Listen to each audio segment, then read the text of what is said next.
وعن ابن مسعود رضی اللہ تعالی عنہ قال، جناب عبداللہ بن مسعود رضی اللہ تعالی عنہ سے روایت ہے، بیان کرتے ہیں، قال رسول اللہ صلی اللہ علیہ وسلم، رسول اللہ صلی اللہ علیہ وسلم فرماتے ہیں، سباب المسلم فسوق، مسلمان کو گالی دینا یہ گناہ کا کام ہے، وقتالہ کفر، اور مسلمان کے ساتھ لڑائی کرنا ایک کفر ہے۔ متفق علیہ، اس حدیث کو امام بخاری اور امام مسلم رحمہ اللہ بیان کرتے ہیں۔ مسلمان کو گالی دینا، اس حوالے سے حضور کے جتنے فرامین ہیں ان کو سامنے رکھیں تو خلاصہ یہ نکلتا ہے کہ پہل کرنا گالی دینے میں یہ بالکل ناجائز ہے۔ آپ کو کسی کی کوئی بات اچھی نہیں لگ رہی، آپ اپنے الفاظ میں کچھ سختی لے آئیں، یہ تو ٹھیک، لیکن گالم گلوچ پر اتر آئیں یہ ناجائز ہے۔ اب سوال یہ ہے کہ گالی دینے میں پہل میں نے نہیں کی، جس کے ساتھ جھگڑا ہے اس نے گالی دی ہے، اب جواباً کیا میں گالی دے سکتا ہوں یا نہیں؟ کیوں جی یوسف صاحب، گالی مجھے دی ہے تو جواب ہے میں گالی دے سکتا ہوں کہ نہیں؟ تو اول تو یہی ہے، اور سب سے زیادہ اعلیٰ بات تو یہی ہے کہ انسان گالی کا جواب گالی نہ دے۔ لیکن اگر وہ گالی کوئی ایسی ہے کہ جس میں فحش الفاظ نہیں ہیں، مثلا کوئی کہہ دیتا ہے کہ فلانا تو لنگڑا، اب یہ بھی گالی ہے، اس کے اندر لنگڑا پانی۔ یہ سباب کون سی گالی ہوتی ہے؟ یہ وہ گالی ہوتی ہے جو کسی کے اندر کوئی عیب موجود ہے تب بھی نہیں ہے تب بھی اس کا بیان کرنا، یہ سباب، اس کو گالی کہتے ہیں، یہ سباب ہوتا ہے۔ تو ایک کسی میں کوئی عیب موجود ہے یا نہیں ہے، کسی اس انداز کی کوئی چیز اس کے اندر موجود ہے، وہ آپ کو مخاطب کرتا ہے، جواباً آپ اس کی کوئی عیب کی کوئی چیز بیان کر دیتے ہیں، اس کی اجازت موجود ہے، لیکن جو مومنین ہیں، متقین ہیں، ان کا عمل کیا ہوتا ہے کہ وہ اس پر بھی صبر کرتے ہیں اور جواب گالی سے نہیں دیتے ہیں۔ اور اگر کوئی کرے تو حضور نے فرمایا پھر زیادتی نہ کرے۔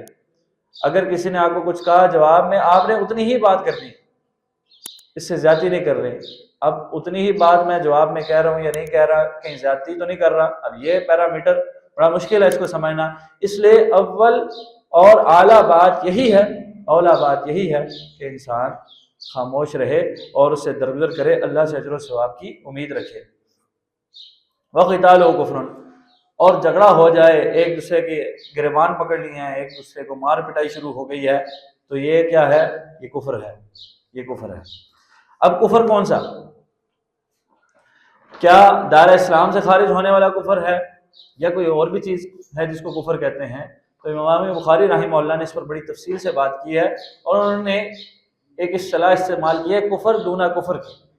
ایک کفر وہ ہے جو دار اسلام سے بندے کو خارج کر دیتا ہے، ایک اس سے نیچے کا کفر ہوتا ہے۔ وہ کیا ہے کہ وہ کام تو اہل کفر والے ہوتے ہیں لیکن بندہ دار اسلام سے خارج نہیں ہوتا۔ مثلا جتنے کبیرہ گناہ ہیں ان کے حوالے سے شریعت اسلامیہ کا کیا اصول ہے؟ حضور کے دور میں کئی ایک لوگ آئے، کوئی آیا جس نے شراب پی، اس کو سزا دی گئی، کوڑے لگائے گئے۔ کوئی آیا جس نے زنا کیا ہے، اس کو کوڑے لگائے گئے اگر وہ غیر شادی شدہ ہے، اور اگر شادی شدہ ہے سنسار کیا گیا۔ کوئی آتا ہے کہ جس نے کوئی چوری کی ہے تو اس کے اوپر ہاتھ کاٹا جاتا ہے، اور اس طرح کے مختلف چیزیں آتی ہیں حضور کے دور میں۔ تو حضور حدیں لگاتے ہیں لیکن مرتد والی سزا نہیں دیتے۔ ایک مسلمان آدمی جب دائرہ اسلام سے خارج ہو جاتا ہے وہ کیا کہلاتا ہے؟ مرتد ہو جاتا ہے نا۔ ایک مسلمان جب کافر ہو جائے تو وہ مرتد کہلاتا ہے، اور مرتد کی سزا کیا ہے؟ اس کو اسلامی عدالت نے قتل کرنا ہوتا ہے، اس کو قتل کی سزا دینی ہوتی ہے۔ لیکن حضور نے بڑے گناہ کرنے والوں کو بھی جب سزا دی تو یہ تو کہا کہ اب یہ پاک ہو گئے ہیں، یہ نہیں کہا کہ اب یہ کافر ہو چکے ہیں۔ تو اس سے ہمیں پتہ چلتا ہے کہ کبیرہ گناہوں کا جو ارتکاب کرتا ہے وہ بندہ کافر نہیں ہوتا۔ جو خارجی ہیں اس دور کے بھی اور آج تک ان کا یہی موقف ہے کہ جو کبیرہ گناہ کا مرتکب ہے وہ دار اسلام سے خارج ہو جاتا ہے۔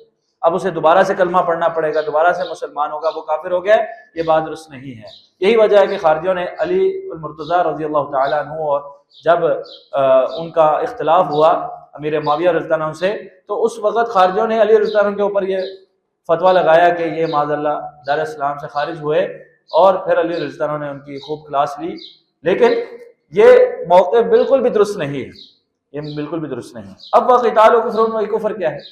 اب اس بحث میں آ کر کے مشاجرات صحابہ، جو صحابہ کرام کے مابین کچھ اختلافات ہوئے تھے، اس پہ کبھی تفصیلاً انشاءاللہ بات کریں گے خطبات جمعہ میں، لیکن اس پہ پھر بات کرتے ہیں کہ چونکہ آپس میں لڑیں تو معاذ اللہ سارے ہی، یہ بات درست نہیں ہے۔ رب تعالیٰ کیا فرماتے ہیں سورہ حجرات میں؟ ہم نے رمضان میں سورہ حجرات پڑھی، رب تعالیٰ کیا فرماتے ہیں؟ وَإِن طَائِفَتَانِ مِنَ الْمُؤْمِنِينَ، اگر مومنوں کے، مسلمانوں کے بھی نہیں، ایمان والوں کے دو گروہ آپس میں لڑ پڑیں، فَأَصْلِحُوا بَيْنَهُمَا، ان کے درمیان صلح کرو۔ مومنوں کے دو گروہ آپس میں لڑتے ہیں، ان کے درمیان صلح کرا دو۔ یہ نہیں کہا کہ اب وہ کافر ہو گئے، مومنوں کے لڑے ہیں تو پہلے وہ مومن تھا وہ کافر ہو گئے، نہیں، مومن سے لڑا، دونوں کا ایمان اپنی جگہ برقرار ہے۔ دوسروں کو کیا حکم ہے کہ وہ صلح کرائیں۔ فَإِن بَغَتْ إِحْدَاهُمَا عَلَى الْأُخْرَى، اچھا پھر یہ نہیں کہا، پھر کیا فرمایا؟ اگر ایک زیادتی کرے دوسرے کے اوپر تو فَقَاتِلُوا الَّتِي تَبْغِي، تو اس کے ساتھ لڑائی کرو تو زیادتی کر رہا ہے۔ یہ نہیں کہا آپ جو زیادتی کر رہا ہے وہ بھی کافر ہو گیا، نہیں، اب ایک زیادتی کر رہا ہے، ایک کے ساتھ زیادتی کی جا رہی ہے، حکم یہ ہے کہ جو زیادتی کر رہا ہے اس کے مقابلے میں مظلوم کے ساتھ کھڑے ہو جاؤ، ظالم کے مقابلے میں، حتی تفیء الی امر اللہ، یہاں تک کہ وہ واپس لوٹ آئے اور اپنی غلطی تسلیم کر لے اور اللہ کے معاملے اور اللہ کے فیصلے کی طرف لوٹ آئے، اور جو اپنا حق ہے اس کو تسلیم کرے۔ لیکن پھر بھی یہ نہیں کہا کہ زیادتی کر رہا ہے تو یہ کافر ہو گیا، نہیں۔ اب یہاں پر مراد کیا ہے؟ وقتال و کفر، جب مسلمان سے اگر لڑتا ہے تو وقتال و کفر، حضور یہ فرما رہے ہیں، بخاری شریف مسلم شریف کی روایت ہے، بالکل صحیح ثابت اور بڑی جید اتھینٹک، معنی یہ ہے کہ یہ کام اہل کفر والے ہیں، یہ کافروں والے کام ہے، آپس میں لڑنا، لڑائی جھگڑا کرنا یہ مسلمانوں کا کام نہیں ہے۔ لیکن اس سے دار اسلام سے خارج ہو جانا، یہ معنی جو بعض لوگوں نے نکالا ہے، یہ معنی بالکل بھی درست نہیں ہے۔ لیکن یہ بات ہمیں ضرور معلوم ہو گئی کہ مسلمان کو گالی دینا یا مسلمان کے ساتھ لڑائی جھگڑا کرنا یہ اللہ رب العزت کے ہاں بہت ہی ناپسندیدہ اعمال ہیں۔ رب تعالیٰ سے دعا ہے رب تعالیٰ ہمیں ان اعمال سے بچنے کی توفیق عطا فرمائے، رب تعالیٰ ہمارے اخلاق سنوار دے، رب تعالیٰ ہماری زبانیں سنوار دیں، رب تعالیٰ ہمارے معاملات سنوار دیں۔ وما توفیقی الا باللہ، علیہ توکلت و الیہ انیب۔